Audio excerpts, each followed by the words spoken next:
But life is not simple, so most of the time the problems are more complicated than just the linear separable cases. So if the dataset is not linear separable, then there are two kind of techniques here. So first, if some samples are not linear separable, then we can relax the linear separable constraint so that we can have this kind of case. So a few samples are not separable. In this case, we can use select variables. Okay, but when the distribution of the classes are not linear separable like this, then we can try select variables, but select variable is not kind of the best way. So in this case, we can use the kernel trick. Okay, we can use both actually. So first, select variables.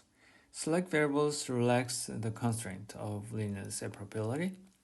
So instead of having this one, we have another additional term minus psi I. So when this one is between 0 and 1, then the samples are here. So again, this one is the boundary lines to get the maximum margin. But this sample and these samples are within this margin. Okay. And if this one is larger than 1, then this one. This one is actually in the wrong side.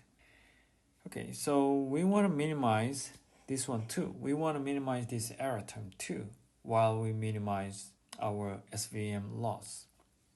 This is another constraint. Psi should be positive, right? And this one is the original SVM loss Lagrangian function. And we add another term, this one. C is a hyperparameter. So with this term, we want to minimize this one too, in addition to this one. And this equation is slightly different like this. We have psi. And this one is another constraint. So when we have a Lagrangian function, then we have another Lagrangian multiplier, gamma, and then psi. Okay. So this is the equation from the previous slide. And then we can rearrange the terms. Okay, so this one is original Lagrangian function term, and this one is the same as before, and this one is the same as before, this one is the same as before. Only these three terms are the new terms because of this psi. And then using the KKT conditions on the primal problem, so we have W and B, and also we have another derivative, and then they should be all 0. And then W is the same as before, and this one is the same as before. And by this, we have C minus alpha I minus gamma I is a 0. So with these equations, we can get the Lagrangian dual problem. And then look at this one. Lagrangian dual problem terms are the same as before. It's exactly the same as before, but the bias is different due to the different constraint. So the bias should be obtained by this one. So we have this term, okay? Only when the alpha I is less than C and greater than 0. That means psi is 0. So we are talking about these two lines. If we are focusing on these two lines, then when we check the points on this line, then the psi should be 0. This point and this point and this point, psi should be 0. And then alpha I should be positive. If alpha I is C, then the gamma I is 0. If alpha I is C, then gamma I will be 0, which means psi I is positive. So then the point is around here or here. So they are not on the boundary. So only when alpha I is between these two, then we can calculate the bias term. Okay, so the constraint is different to calculate the bias. Okay, so now we know how to use select variables. Now let's talk about the kernel trick. Okay, before using the kernel trick, we already know how to use kernel tricks from the nonlinear dimensionality reduction algorithms like kernel PCA or kernel FD. Okay, so I'm gonna just briefly talk about some kind of concept. And if you want the details, then you can check the nonlinear dimension reduction chapter. Okay.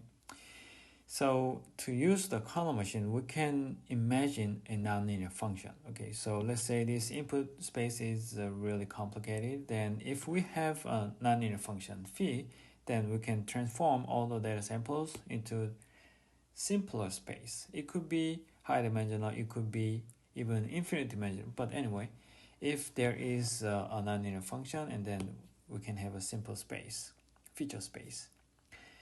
And then many machine learning algorithms, the algorithms are based on the relations between the samples.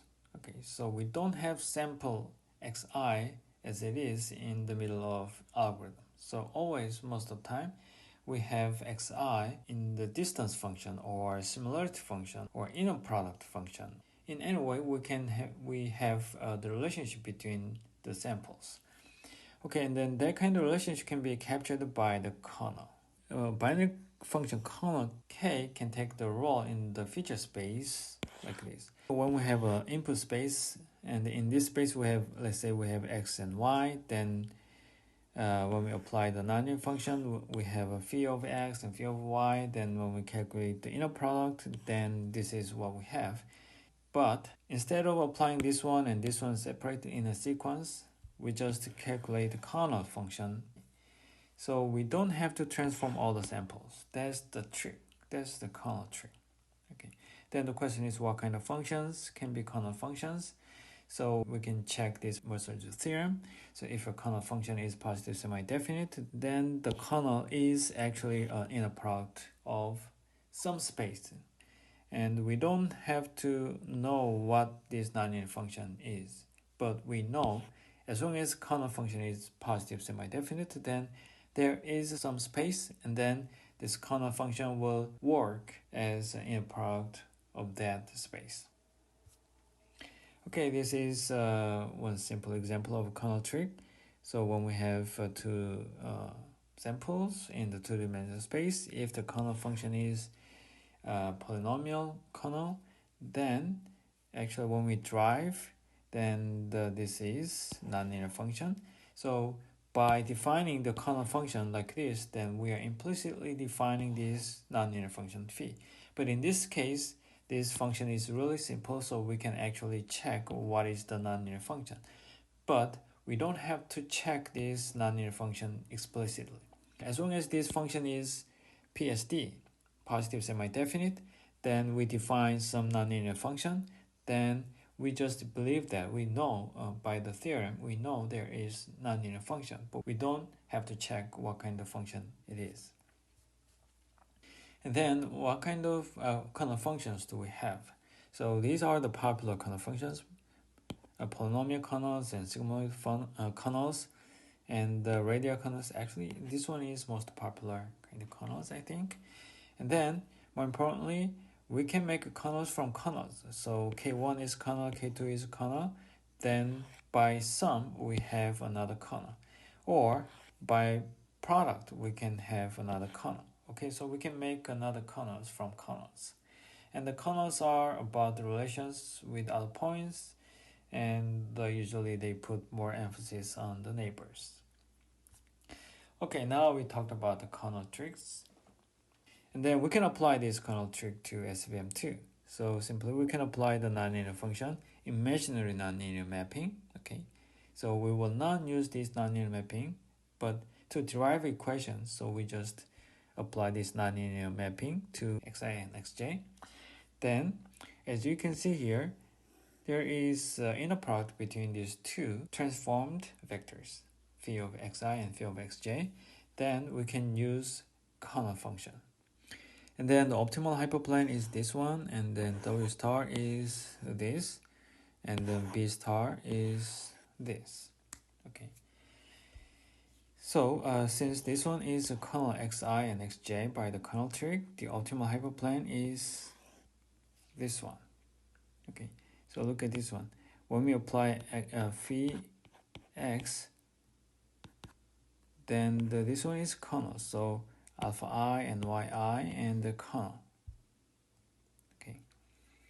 And then the classification of new samples xi can be done by this one. Okay, so since this one is hyperplane, when we put this x here, and then we get the y. If y is positive, then it is class 1. Otherwise, if it is negative, then it is class 2. So that's binary classification problem. And then this is the diagram of SVM. So when we have a sample x, then we just calculate the kernels. We can calculate these kernels only with the support vectors. Okay, and then we have a bias, and then we calculate the sum, and then there's the upload SVM. Okay, then the optimization for SVM. So we don't actually train this by ourselves. We just use tool. Okay, so SVM needs to solve a quadratic programming QP problem. Okay, and then there are several optimization libraries, and then we can simply use these libraries. And then these are limited to small or medium-sized problems. So there are some alternative optimization procedures, chunking and decomposition methods, and sequential minimal optimizations. Okay, so these are, I think, the beyond of this talk. So let's just use optimization libraries. Okay, and then this is the last issue about SVM. So the objective function with the select variable is this one, right? And then if we rearrange these terms, then we can rewrite this one as this one. So this one is here. We can actually slightly change this constant. And then this one is actually this one. So psi I is positive for not separable cases. Otherwise, it is just a 0. So this is an operator to take just the positive part. Okay. So this is the SVM's loss. This one is a loss, and this one is kind of regularizations. And then if you remember this logistic regression, okay, P of y given y hat, given this y hat, if the target is 1, then that is a sigma of y hat. This is the probability of the class 1 given this input x. And then probability of class 2 is 1 minus sigma y hat. And then that is actually sigma minus y hat. It's a simple calculation, so you can try it by yourself. And by this one and this one, in total, P of y given y hat is actually sigma of y times y hat. Okay, and then the negative log likelihood is this one, and this one is minus log sigma y hat, and that is log 1 plus exponential function of minus y hat. Okay, so this one is the loss, and we have this term here. So this one is logistic error. So when we draw this hinge loss and logistic error, so this red line is hinge loss, and there is a flat area, and the logistic error is a green curve. It's similar to hinge loss, but it's smooth like this. And as you can see here, it is misclassification error. Okay, so hinge loss and the logistic errors are continuous approximation of this misclassification error.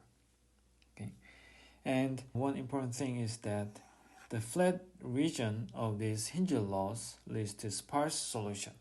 Okay, we don't care separated samples in SVM. We don't care these samples. They are well separated. So we care these samples and these samples. Usually there are a lot of samples around here, and there are a few samples here. So it's quite a sparse solution. So we just focus on a few samples. Okay, and the solution is a QP problem with the local minima. Okay, and it's stable without the random initialization. So there is no initialization process, and then it can be solved in polynomial time. It's really fast, and people love it. So it works really great. The mathematically is beautiful, and it works. And there are only a few model parameters. The penalty term C. Okay, and then we have to decide what kind of function we use for the kernel, and then if there is a kernel function, then there are some parameters. And then the solution is sparse, so it only involves the support vectors. So once we train this SVM, then we don't need all the other samples. As long as you have the support vectors, then that's it. And the complexity is independent of dimensions because we just calculate the kernel functions with the support vectors. That's pretty much it. Thank you.